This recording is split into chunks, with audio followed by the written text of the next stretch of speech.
everybody. Tammy C. Walker, the owner of Dreams Are a Reality. I created this channel to provide light and love. How you all doing? I'm doing good. I'm doing good. I don't even want to tell you all my latest and greatest. Why do I have a ringing in my ear like a tinnitus? I think I'm gonna have to go to the doctor eventually. It's on this side, but I can hear my heartbeat. And it's real pronounced. And I'm like, what the heck? And it just started. And those of you that follow me know when my god brother passed, after his funeral, I was so upset. And I noticed it, and it's been happening off and on ever since then. It's always something you all, as you get older, just got to deal with it and try to work on it. They were like, stop, watch the caffeine, which I'm not. I love my coffee. I don't drink a lot of coffee, but I have like a cup a day, sometimes a cup and a half. I'm not stopping no coffee. Are they nuts? That's what keeps me going. Let's talk about, have you ever met the right person, wrong time? Good, but we still good. Has that happened to you? I feel like it kind of happened, but is that an excuse? I know I had met this guy at a job, and you talk about, that's the one I definitely said I would have married if it wasn't a dog. But when we met, we were friends. He was like swarming around my desk, and he was the hottie in the office. He's slightly younger than me, maybe 3 years or so. At that time, I was still kind of doing a reunited thing with an ex, and I wasn't thinking about him. But he kept coming by my desk. I'm like, what's up with dude? And he's very attractive. But I don't know how you all feel if you really are dedicated to the cause, to somebody else. Even if it's an attractive person, you're not going to entertain them if you're loyal, because you got your eye on who you want and you're fixated on that. So I was just trying to repair something with an ex that didn't even deserve that. And this guy, he just kept coming by my desk. I'm like, what's up with dude? And so finally, he was talking. He was like, who's that on the picture? Like, trying to get to know me. And I'm like, yeah, I know. Finally, I don't know what made us talk. We finally started talking, and I figured out he was really sweet and really cool. And I was like, oh, he is so sweet. But he had a girlfriend, and again, I just told you what I was doing. So we worked together. Actually, I supported him. He was a person in purchasing, higher level than me, and I was like the purchasing administrative assistant. So I supported all the buyers and the category managers. But yeah, we became great friends, and he began to take me out for lunch a lot. We studied together because he was getting his MBA, I was getting my bachelor's, and we just had a lot in common.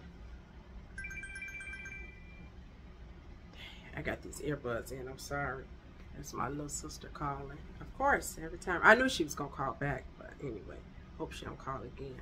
So anyway, we ended up hitting it off. That took a while, some months. Even though he had that girlfriend, and I ended up, that thing didn't work out with the ex. It wasn't pertaining to him because, yeah, I was not interested at first. This is months later. And it was a romance. It was a romance. So I got myself in trouble and ended up falling for this guy. And I knew he had this girlfriend, but of course he downplayed it like they wasn't working out, which I think that part was true, but that wasn't my problem to hear. Come back to me when you're free. So long story short, it was like my birthday came up. He asked me my favorite store. I told him Nordstrom. I had told him that years ago, months prior. He remembered. Birthday came, gave me like $100 Nordstrom card. He took me out. I had this party. Why did he bring the lady to my party? And he said he tried to get out the house, but she insisted on coming. And he still came up to me and kissed me on the cheek in front of her, which I thought was weird. I don't know if they had some open thing. I don't know what was going on. But after that, that was it. I was like, no, I'm not going to be the second fiddle. And I did ask him. I said, either you're going to have to choose her or me. And he was like, I can't do that. I said, no, you just did. And that was that. Devastated, Jerry. My little feelings were so hurt. Not only because of the friendship, that's what it really was, the friendship. It wasn't the love. I don't even know if I was in love. I definitely had feelings for him, strong feelings. Definitely loved him as a friend and more. But I'm like I said, I was madly in love. But we just had good chemistry.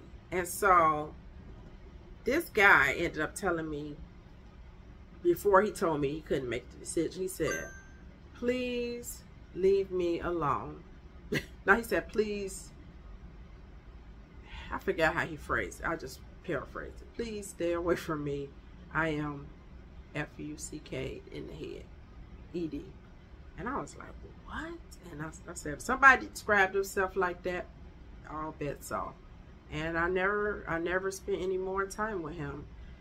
I think we talked many moons later, and he was married and still was trying to get me to come somewhere with him. I said, are you kidding me? I was like, no. I said, you do remember you're married, right? I was like, absolutely not. And I never seen him again. So that was over 22 years. So I don't even know if that was the right person, wrong time. I think wrong person, wrong time. So yeah, that's one of them. I'm trying to think if another one. I almost feel like kind of what's going on in my life right now.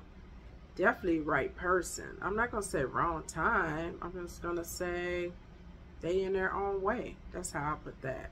It's not me. I can promise you that it's not me. So for me, the scary thing about me, and I think about this sometimes, I've been divorced so long that it's gonna be interesting to get remarried. I'm so used to my own space. I'm so used to doing things my way. I'm just setting my ways. I'm willing to be flexible for the love of my life, but I know it's gonna be challenging because I'm just used to doing things the way I'm doing it. Getting married is an adjustment. Having a serious partner is an adjustment when you've been single for a while. All of this stuff, it can be complicated. But do we make it more complicated than it needs to be? Is it really the right person, wrong time, or are we letting fear stop us? I think we live in a time where we're taking each other for granted. We meet these beautiful souls, these beautiful people, and we just push them to the side or act like they don't matter. Oh, I'll find another Tammy. I'll find another Denise. I'll find another Brian. I'll find another Michael. You will not, ever. When you meet that connection, when you meet that twin flame, as they say, or the one where your ethics line up, your values, you believe in God, they believe in God, you don't want kids, they don't want kids, you want kids, they want kids, you treat others kind, you both love to have fun, you both love sports, you both love your family. Yeah, everything doesn't match. You're not going to be a perfect match. That would be quite the bore. But you know, like, you really jive with that person. The chemistry is there. You just click. I think we need to make that wrong time the right time with that right person, and don't let that person get away. You will regret it, but we never regret it until they get somebody else, and then you get the epiphany. Oh, they were so great. Oh, I messed up. Yeah, too late. And it seems like this is what human nature does. We love to be Johnny come lately, and then the person's gone with somebody new, and then you're looking funny. Because I promise you, let me meet a guy, and he is looking like I like and talking the way I like. I'm going on my coffee date or my wine date. All bets off. I am. And I'm just, right now, I'm just at a place where I'm just trying to live my best life. Whether it looks like me going to a play alone, me going to the movies alone, me hanging out this weekend on the Odyssey boat, me going out for dinner with a dear friend this weekend. I'm just living my best life. Going to the coffee shop Thursday for a meeting for work, but still fellowshipping with my coworkers. I'm going to a volunteering event where they're giving out gym shoes with my job on Wednesday. I'm just living my best life. Getting out in Chicago, getting out in these suburbs, in these streets. And that's it. I advise you to don't let that right person, don't let it always be the wrong time. Maybe it's the right time. Maybe you're hiding behind fear. Push through the fear. Take that chance on love and see where it goes. Just see. All right, hit that like button, subscribe. You all know what to do. Thank you all so much. I'll be talking to y'all. Drop me comments on this one. Bye.